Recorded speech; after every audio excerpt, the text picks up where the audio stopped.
Hello， 大家好，我这是从 Alex 的更多生物模组。今天照例是4个生物，那我们废话少说，直接开始介绍。首先是跳鼠，跳鼠是一种在夜间活动的小型哺乳类动物，只能在夜间的沙漠生物群系中找到。这些小动物通常白天睡觉，晚上才出来活动，喜欢用很长的后腿蹦蹦跳跳，大大的耳朵，小小的身体，超级可爱。而由于体积小，许多生物，包括响尾蛇、狐狸猫，都会主动去猎杀跳鼠，可以说是一种毫无地位的生物了。而尽管跳鼠比较胆小，当我们手上拿着种子的时候，它还是会跑上前来祈求我们，希望我们可以给它喂一点种子。小小的手掌在胸前一晃一晃的，这谁能忍得住不给它们呀？而当我们给它吃了一些之后，自身会获得一个健步如飞的 buff， 这个 buff 可以让我们在奔跑或者跳跃的时候获得比较高的移速加成。跳鼠还可以用蛆或者任何小昆虫繁殖，喂食过种子或者蛆还有虫的跳鼠不会再像怪物一样被刷新掉。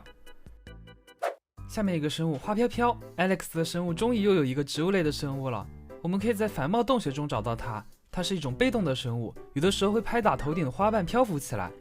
花飘飘喜欢各种各样的花，我们可以通过给它4到6朵花来驯服它们。这些花中的每一朵必须彼此不同，否则花飘飘是不会感兴趣的。驯服后的花飘飘变化非常大，它会从一个和平的生物变成会保护主人的护卫。在主人受到敌人的攻击的时候，它可以漂浮到天空中，并向攻击者发射花粉球，伤害是1次3点，还是挺可观的。我们可以驯服很多只当做宠物，打起架来像跟着一群移动的炮台一样，非常具有威慑力。就是发射的声音有点像吐口水，稍微有一点吵。花飘飘的生命值比较低，不过我们可以给它们装备一个花盆，从而让它们获得额外的护甲。在花盆上的时候，我们可以蹲下来将花飘飘拿起，这样就可以将它随身携带了，比较安全。它们受伤的时候，我们还可以用鲜花来治疗它们。用骨粉就可以让花飘飘繁殖，稍微饲养一些，炮台大军繁殖基地就可以整起来了。然后下面一个是狮尾狒狒，这是一种大型的中立猴子，在高海拔的草甸生物群系中生成。它是已知世界上唯一一种只吃草的猴类，并且喜欢群居生存，经常可以看到它们互相梳理毛发，或者在草地上休息。狮尾狒狒有很强的领土意识，每个小群体都有一只脸部长着大量鬃毛的首领，这些首领经常会莫名其妙的开始打架，不过打架并不会导致受伤。而当他们被激怒的时候，他们会撇开嘴，露出巨大的牙齿，然后对玩家发起攻击。我们可以给狮尾狒狒喂小麦，它们吃了小麦之后会主动破坏周围的草地，这是除了倒水之外的另外一种有效清理草地的方法。我们还可以用枯萎的灌木丛繁殖它们，不过这群狒狒就算是小宝宝也确实长得不怎么样，反正我是不太愿意养它们了。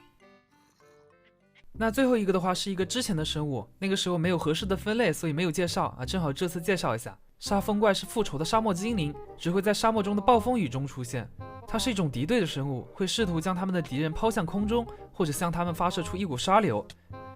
沙风怪会举起掉落物并将其扔掉，如果有人不幸因为它阵亡，战利品就会被它丢得到处都是。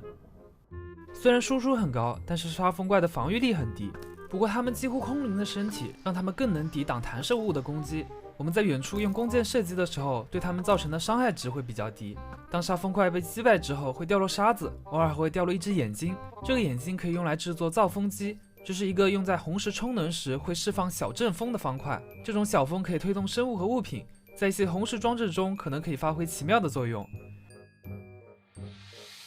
这个眼睛也可以用来制造含沙射之弹，它是一种可以投掷沙子的远程武器。好的，那么以上就是本期视频的全部内容了。近期的 Alex 生物模组就更新这么多了，我们等它下一次更新再见吧，拜拜。